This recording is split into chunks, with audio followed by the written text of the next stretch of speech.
विमानातील ब्लॅक बॉक्सचा तपास पारदर्शी पद्धतीनंच होणार. केंद्रीय नागरी उड्डाण मंत्री राममोहन नायडू यांचं मुख्यमंत्री फडणवीसांच्या पत्राला उत्तर. चौकशी अहवाल येताच त्या दृष्टीनं उपाययोजना करण्याचंही दिलं आश्वासन.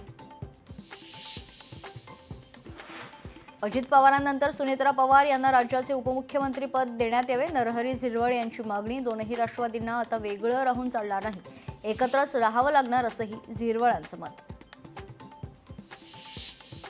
भाजपनं अजित पवारांवरील आरोप मागे घ्यावे, तीच खरी श्रद्धांजली ठरेल. खासदार संजय राऊत यांचं ट्विटरद्वारे आवाहन. महाराष्ट्राचे दादा अनंतात विलीन. शासकीय इतमातात अजित पवारांवर अंत्यसंस्कार. महाराष्ट्रात शोकाकुल वातावरण.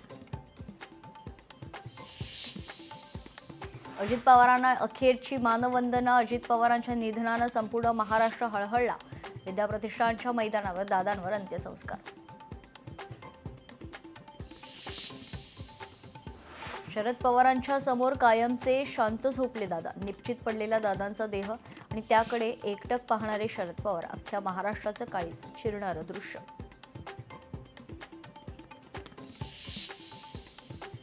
अजित पवारांना निरोप देताना कंठ दाटला. शाह, फडणवीस, शिंदे आणि गडकरी यांनी सहकार्याला दिला अखेरचा निरोप. दादांच्या लाडक्या बहिणींचा टाहो. दादांना राखी बांधायची राहून गेली. महिला धाय मोकलून रडल्या.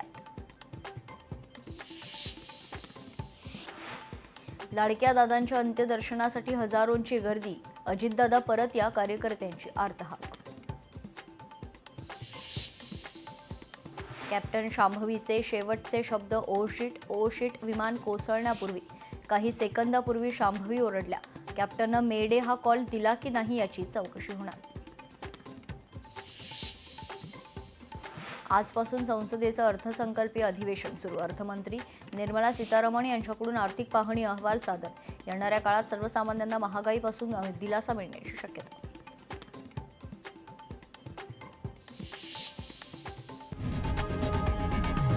लोकशाही मराठी ऐका, पहा, जागरूक रहा.